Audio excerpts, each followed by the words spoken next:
एक छोटे से गांव में अमर नाम का एक युवक रहता था। वह सदा सत्य बोलता और अपने जीवन में सच्चाई को सबसे ऊपर रखता था।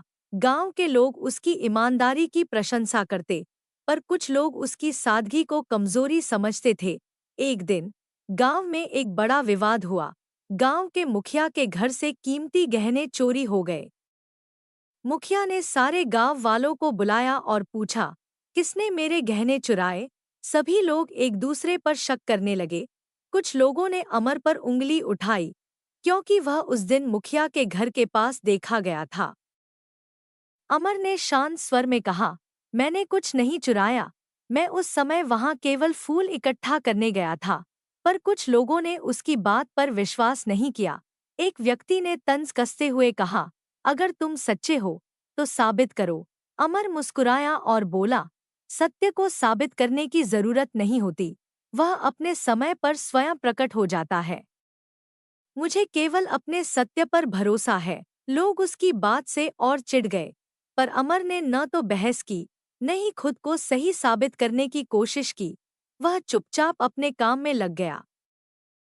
कुछ दिन बाद गांव के एक बच्चे ने खेलते समय एक पेड़ के नीचे गहनों का थैला देखा। उसने तुरंत मुखिया को बताया। जब थैला खोला गया तो पता चला कि गहने वही थे जो चोरी हुए थे।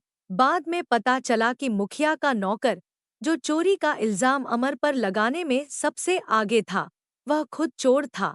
उसने गहने छिपाए थे ताकि बाद में बेच सके। जब यह सच्चाई सामने आई तो गांव वालों को अमर की बात याद आई।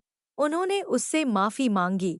अमर ने हंसते हुए कहा, मुझे आपकी माफी की जरूरत नहीं, मैंने तो केवल सत्य को जिया। सत्य को साबित करने की चिंता मैंने कभी नहीं की, क्योंकि वह हमेशा सही समय पर सामने आता है।